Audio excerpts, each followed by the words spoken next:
দৈনিক প্রথম আলো তাদের প্রধান শিরোনাম ৩ দিনেই নিহত ৩২৬ জন। এই খবরে বলা হচ্ছে ৪ থেকে ৬ আগস্ট পুলিশ ও আওয়ামী লীগের গুলিতে নিহত হয়েছে মানুষ, পরে হামলা হয়েছে আওয়ামী লীগ ও পুলিশের উপর। এতে আরও জানানো হচ্ছে এই সময়ে নিহতদের মধ্যে ২৩ জন শিক্ষার্থী, ৮৭ জন আওয়ামী লীগ, ১২ জন বিএনপি এবং ৩৬ জন পুলিশ। প্রথম আলোর আরেকটি খবর, ইসলামী ব্যাংকে সংঘর্ষ, গুলি, আহত অন্তত ১০। এই খবরে বলা হচ্ছে সরকার পরিবর্তনের পর ব্যাংকটি এস আলম গ্রুপের হাত থেকে মুক্ত করার উদ্যোগ নেওয়া হয়েছে বলে জানান পুরনো কর্মীরা। কাজে ফিরছে পুলিশ, বদলাচ্ছে পোশাক। এই খবরে বলা হচ্ছে দেশের ৬৩৯টি থানার মধ্যে গতকাল বিকেল পর্যন্ত ৫৯৯টির কার্যক্রম সীমিত পরিসরে শুরু হয়েছে। গতকালই পুলিশ কর্মবিরতি প্রত্যাহারের ঘোষণা দিয়েছে এবং বদলাতে যাচ্ছে পুলিশের ইউনিফর্ম, লোগো। কোটা সংস্কার আন্দোলন, রাজধানীতে ২৮৬ মামলা, আসামি ৪.৫ লাখ। এই শিরোনামে এক কলামের একটি প্রতিবেদন ছাপিয়েছে প্রথম আলো। এতে বলা হচ্ছে এই আন্দোলনকে কেন্দ্র করে সংঘর্ষ, সংঘাতের ঘটনায় ২৩ দিনে ঢাকায় অন্তত ২৮৬টি মামলা হয়েছে। এসব মামলায় নাম উল্লেখ করে আসামির সংখ্যা প্রায় ২,০০০ আর অজ্ঞাত আসামি করা হয়েছে ৪.৫ লাখ জনকে। দৈনিক যুগান্তর তাদের প্রধান শিরোনাম, বদলাচ্ছে পুলিশের পোশাক। এটি স্বরাষ্ট্র মন্ত্রণালয়ের বৈঠকে সিদ্ধান্ত হয়েছে, সেই সিদ্ধান্তের খবরটি দিয়েছে যুগান্তর। এই খবরের ভেতরে বলা হচ্ছে পুলিশের লোগোতেও আসছে পরিবর্তন। উপদেষ্টা পরিষদের বৈঠকে পুলিশ কমিশন গঠনের বিষয়ে চূড়ান্ত সিদ্ধান্ত হবে। আর রংপুরে শিক্ষার্থী আবু সাইদের মৃত্যুর ঘটনায় জড়িত পুলিশ সদস্যদের বিরুদ্ধে ব্যবস্থা নেওয়ারও সিদ্ধান্ত হয়েছে। আওয়ামী লীগ আমলে দখল ৩ ব্যাংকে বিশৃঙ্খলা।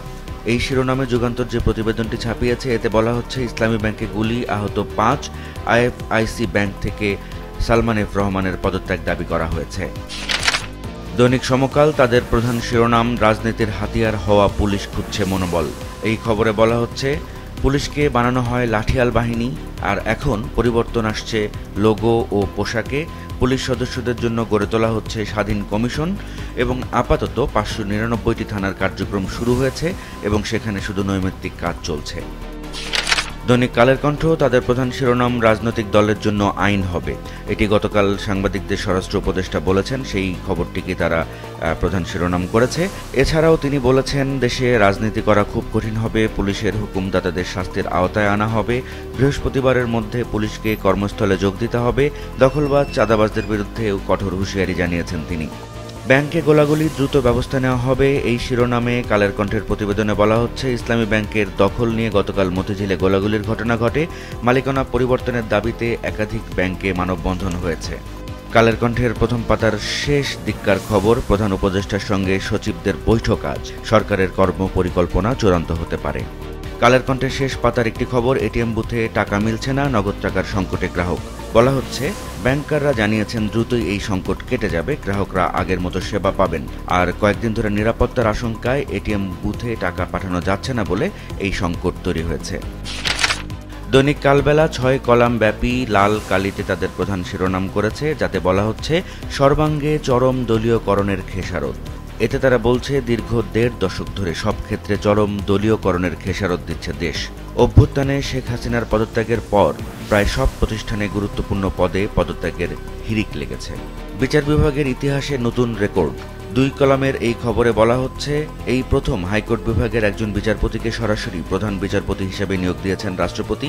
এছাড়াও প্রধান বিচারপতি সহ একযোগে আপিল বিভাগ থেকে ৬ বিচারপতির পদত্যাগের ঘটনাও এর আগে কখনো ঘটেনি। দখল, চাঁদাবাজির বিরুদ্ধে কঠোর বার্তা স্বরাষ্ট্র উপদেষ্টার।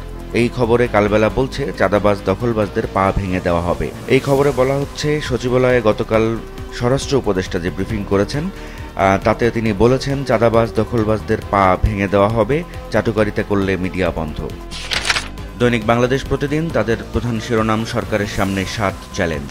এই খবরে বলা হচ্ছে শিক্ষা খাত ঢেলে সাজানো, স্বাস্থ্য খাতে নৈরাজ্য বন্ধ, রাষ্ট্রীয় কাঠামোতে শৃঙ্খলা ফেরানো, আইনের শাসন প্রতিষ্ঠা করা, থানা পুলিশের কাজ শুরু করা, অর্থনীতি ও ব্যবসা বাণিজ্য চাঙ্গা করে রাখা, ইসি, দুদক, পিএসসি, মানবাধিকার কমিশনের শৃঙ্খলা আনা।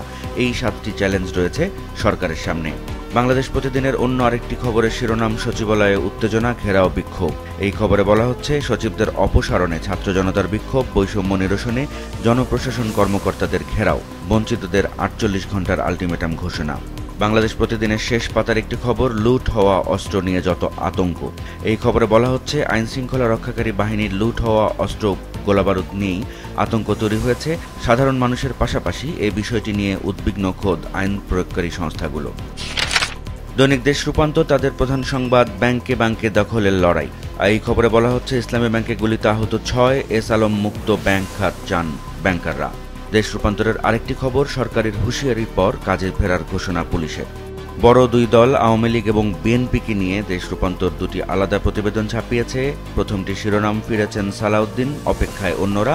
অন্যটি শিরোনাম, শোক দিবসে ঢাকায় বড় জমায়েতের লক্ষ্য। এইচএসসি পরীক্ষা শুরু হতে অন্তত 1 মাস। এই শিরোনামে যে প্রতিবেদন দেশ রূপান্তর ছাপিয়েছে, এতে বলা হচ্ছে, এই পরীক্ষা নিয়ে জটিলতা কাটছেই না। 4 দফায় পেছানোর পর সর্বশেষ অনির্দিষ্টকালের জন্য স্থগিত করে দেওয়া হয়েছে এই পরীক্ষা। দ্য ডেইলি স্টারের শিরোনাম, all contractual appointments to be scrapped. এটি গতকাল উপদেষ্টাদের সাথে বৈঠকে একটি সিদ্ধান্ত, সেই সিদ্ধান্ত নিয়ে ডেইলি স্টার শিরোনাম করেছে। অন্য আরেকটি খবরের শিরোনাম ডেইলি স্টারের, political parties must abide by relevant act. এটি গতকাল স্বরাষ্ট্র উপদেষ্টা যে বক্তব্য দিয়েছেন তাকে ঘিরে এই প্রতিবেদনটি।